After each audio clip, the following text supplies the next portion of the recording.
And in the near future mga kapiksi, ayan, so may kita natin na maaari kayo magkaroon ng pagsubok guys, no? May swerte kayo pero at the same time may pagsubok din. Another water sign energy, may mga magpapasakit ng ulo nyo, mamamroblema kayo sa future mga kapiksi, no?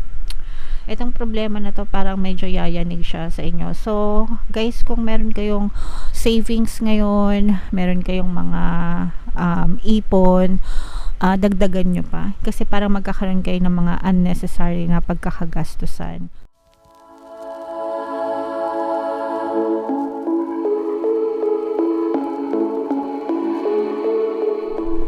Hello guys, hello Aries, welcome back to Pinay Pixie Tarot. Ang pamagat ng episode natin for tonight mga kapixie is past, present, future. Ito isang timeless reading para sa Aries, Sun, Moon, Rising, Sign, and Venus.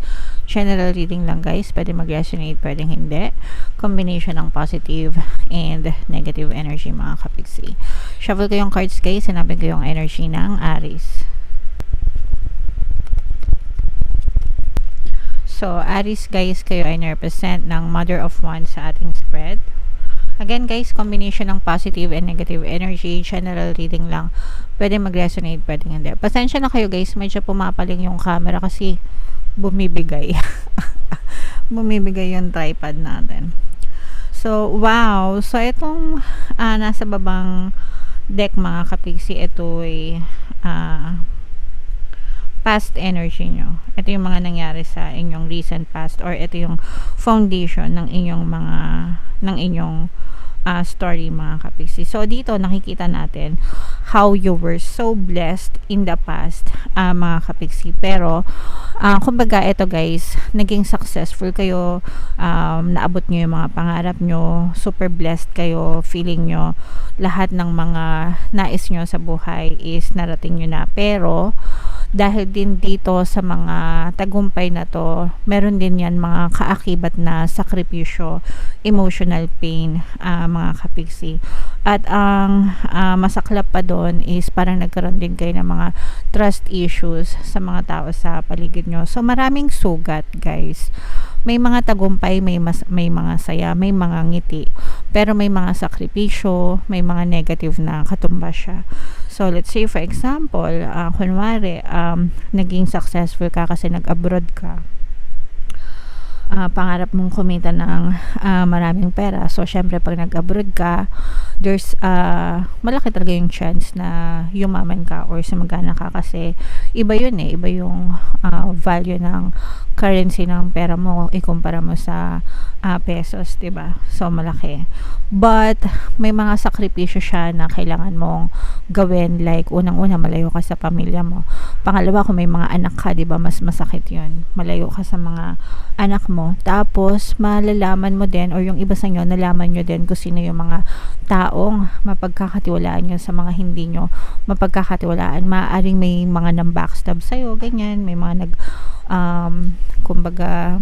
nanira. Kaya nagkaroon kayo ng mga trust issues. Yung iba sa inyo baka pinagsamantalahan din kayo ng ibang tao, pwedeng kaibigan pa or kamag-anak nyo mga kapiksi. Okay?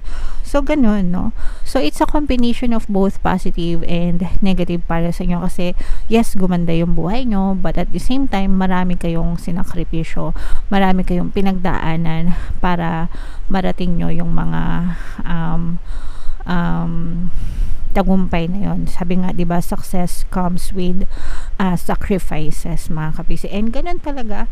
I mean, diba, wala naman talagang mga nagtatagumpay na tao na hindi nagsasakripisyo. One way or another, palaging may kasamang sacrifices yan mga kapiksi. So yun yung story nyo in your recent past guys. Comment down below if feeling nyo naka-resonate kayo dyan. And sa present situation nyo naman guys, meron tayong presence dito ng earth signs, water signs, Cancer, Pisces, Scorpio. Maaring may ganyan kayo sa inyong natal chart, or maaring meron kayong person na ganyan yung sign mga kapiksi. Ito naman guys, parang everything is in balance sa inyo.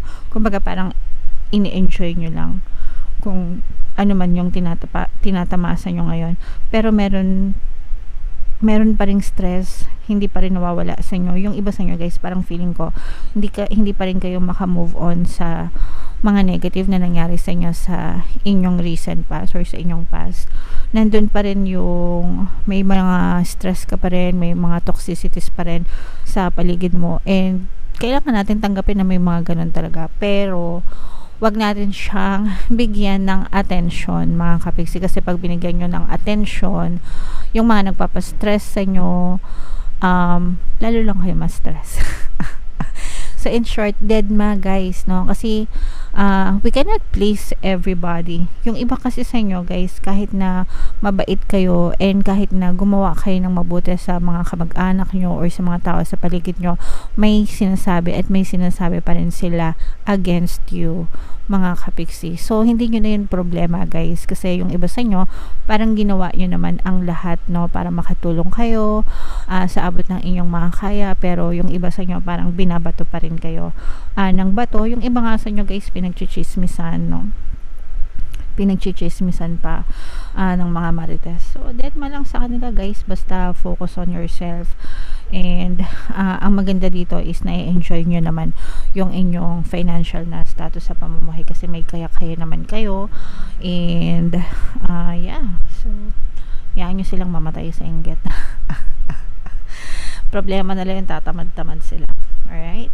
And in the near future mga kapiksi, ayan, so may kita natin na maaari kayo magkaroon ng pagsubok guys, no? May swerte kayo pero at the same time may pagsubok din. Another water sign energy, may mga magpapasakit ng ulo nyo, mamamroblema kayo sa future mga kapiksi, no? Itong problema na to parang medyo yayanig siya sa inyo. So guys, kung meron kayong savings ngayon, meron kayong mga ipon, dagdagan nyo pa, kasi parang magkakaroon kayo ng mga unnecessary na pagkakagastusan mga kapiksi. Pwedeng sakit, pwedeng hindi sakit nyo, pero pwedeng sakit ng kamag-anak nyo or kapamilya nyo, ganyan, na medyo wag naman sana, baka madrain yung inyong savings dahil magastos magpa-hospital guys. Pero medyo shocking ito, kumbaga parang hindi nyo inaasahan. So habang maagapan nyo mga kapiksi, habang maaga pa, diba, health is wealth, prevention is better than cure, sabi nga, diba? So kung habang wala pang nararamdaman, kumbaga vitamins, diba, tamang pagkain, tamang tulog, tamang ehersisyo, exercise, galaw-galaw, yun naman yung mga prevention na pwede natin gawin, diba? Vitamin supplements, regular check-up, mas maganda. Yung konting iniinda sometimes, no, kung let's say for example, pag palaging iniinda, masakit yung ganito, masakit yung ganyan, tingnan nyo yung frequency ng dumadaing sa inyo, kasi pag palagi na palagian na, pwedeng iba na, diba? Kasi yung pagsakit na yun yung sign ng katawan mo na nagsasabi, oy, may mali sa katawan mo, magpa-check up ka. Otherwise, pag lumala pa, doon na mas matindi yung gastos. So sabi nga, diba, mas maganda yung simula pa lang maagapan na kesa sa lumala pa. So ito guys, kasi ganun yung nakikita natin sa inyo, na baka wag naman sana, no, kasi ayaw ko makaresonate kayo siya. Pero if in case, no, mas maganda pa rin may emergency funds guys, para sa panahon ng mga ganito, may madudukot tayo. Alright? So comment down below mga kapiksi if nakaresonate kayo dyan sa story na yan. Bunot tayo dito guys ng additional na message para sa inyo.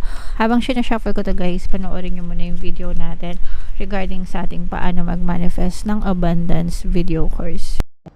Kapiksi, sawa ka na ba sa mga struggles at hirap sa buhay mo? Masipag ka ba at masikap sa buhay ngunit hindi ka pa rin umaasenso? Ilang beses ka na bang nag-attempt magnegosyo at mag-invest pero palagi ka pa rin nalulugi? Sa pagkakataon na ito ay maaaring may subconscious beliefs ka na nagiging balakid sa iyong pag-unlad at pagyaman. Introducing, paano mag-manifest ng abundance video course.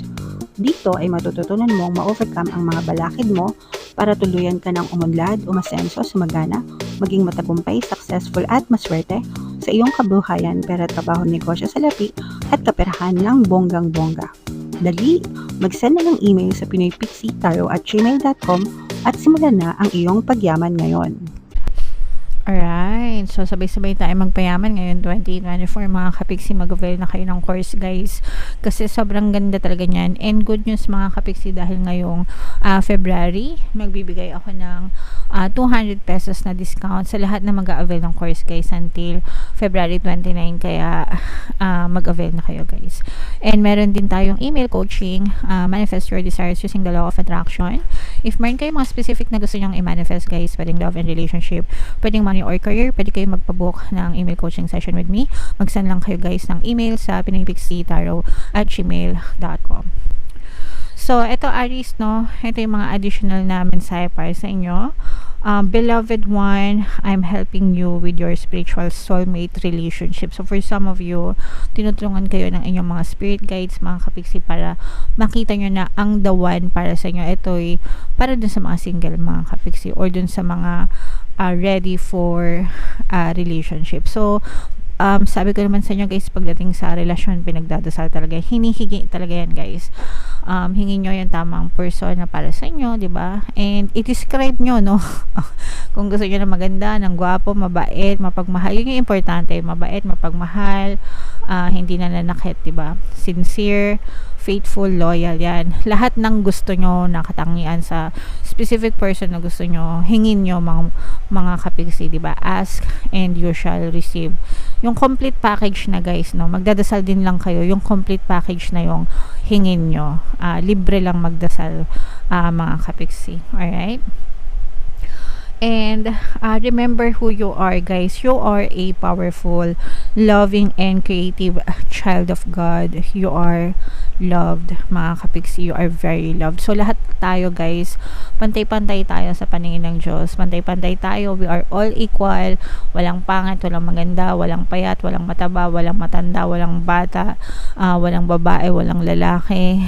Lahat tayo pantay-pantay sa paningin ng Diyos. And lahat tayo, mga kapiksi, we all have equal rights. Kaya wag din tayong mag-judge ng ibang tao, mga kapiksi, o wag mo ding mamaliitin yung sarili mo, no? Yan ang wag na wag mong gagawin sa sarili mo. Don't compare yourself to others. Tapos wag mong ikumpara yung sarili mo sa ibang tao, tapos wag mong maliitin yung sarili mo just because wala kang ganon kagaya ng sa iba. No, mga kapiksi, maybe you're not right now, pero pag ginusto mo, pwedeng mong makuha lahat ng gusto mo. Kung ano meron sa iba, pwede rin mapunta sa'yo. Kung kaya nila, kaya mo rin, mga kapiksi. So always remember that you are loved, and lahat tayo patas mga kapiksi. Okay? So yeah, comment down below Aries if naka-resonate kayo, if energy nyo to, if story nyo ba to, mga kapiksi. Comment down below. And ito yung mga pampaswerte subliminal natin guys, pakinggan nyo para makatulong sa inyo. And ito naman yung ating success stories ng paano mag-manifest ng abundance video course. Click here to subscribe guys, and click here to join our membership program. Thank you for liking, sharing, and subscribing, and see you again next time. I love you all. Have a nice day. Bye bye.